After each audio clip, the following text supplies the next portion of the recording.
is it like when a dad throws up the baby and the mom is back there going, ah! And the baby's going, ah, ah, ah. In this classroom, students are putting Dad under a microscope.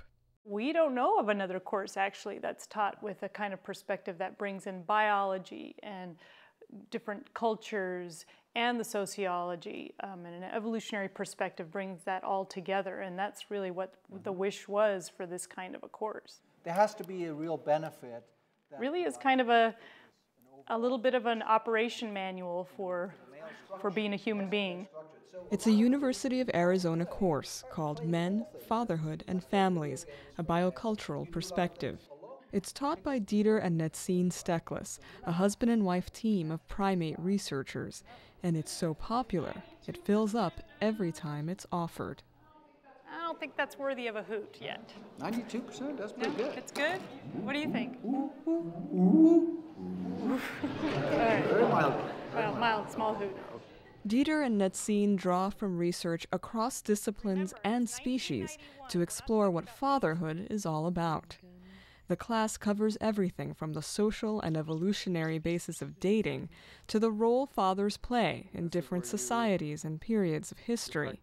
Students learn that a big piece of a father's job is passing on what he knows. Part of it is learning simple social skills. What kind of a man you have to grow up to be. What is your responsibility? What is your role? Whether it's hunting in a hunting and gathering kind of society, or herding in a pastoralist society, or maybe you have to prepare to be a good warrior. Set, go. But across cultures, being warm, playful, and present seems to matter. Comes on board.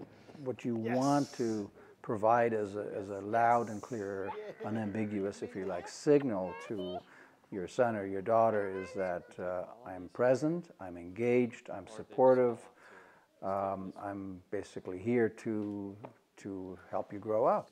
That signal affects the body and the mind. Growing up without a father can impact emotional resilience, school performance, teen pregnancy rates, even how early a child enters puberty. We've evolved, our brains have evolved, our physiology has evolved, our psychology has evolved to be attuned to whether or not there is a father figure present, especially early on in our development. And if a father figure isn't present, well, then there are certain consequences. That trajectory begins with youngsters that are in the classroom, that age group, because they are making decisions either consciously or unconsciously about the kinds of relationships they have, about whether they're going to be long-term relationships, about whether they want to seek a long-term mate, and what are they looking for in a long-term mate, and all these things that are going through young minds just as part of developing into young adults. Keep in mind, right, this very fact, when you enter into holy matrimony, your testosterone levels will plummet accordingly. That's a good thing. But it's a good thing. The Steckleses also share stories from their own unusual family life, which includes two sons, Barent and Wolf. At one point, it might have been after you got your degree at Princeton, that you started referring, we had children, very young children, you started referring to them as reproductive units. Yes. That's a very unusual way to refer to your children. One of the things that we decided early on is that we would take our kids everywhere where we went, in terms of travel. In retrospect, I think one of the best decisions we ever made. And that was a firm rule, right? A firm rule. Even babies, they were trapped. 4 weeks old, I was on a plane with Wolf, I remember. So it was tough to do that. But we recognized that it was these shared experiences, and every shared experience was a learning opportunity. And we knew that from working with primates, it was this caring relationship that mattered, but also these experiences that you can't create them, they occur. The brothers have even joined their parents in the lecture hall. They've taken the fatherhood class themselves. It's made them philosophical about what it means to be a family. I'd love to be that source of knowledge and wisdom that my dad is, just because he's ridiculously smart. But that seems like a very important factor, like being able to give information and always answer like that why question that little kids always have. They'd always have us, like, assign us to be a part of the team.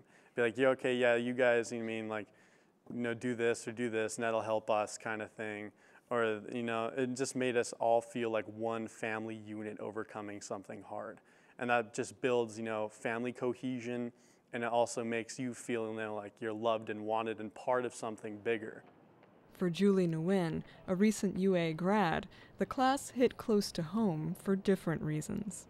I myself grew up without a father present in my life, and I've always wondered what that kind of does to a person. This class has helped me to kind of forgive my own father.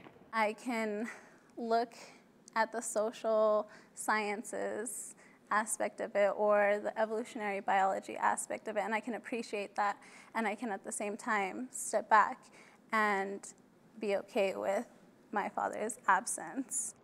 The Steckleses hope that, whatever their reasons for taking the class, students come away with more awareness of the difference good fathering can make. We're just always amazed that most of our life goes on in autopilot. And we're asking students, and we're asking those that we encounter, please just take it off autopilot for a little while and be aware of what you're doing, because it has a big impact. And use your free pass.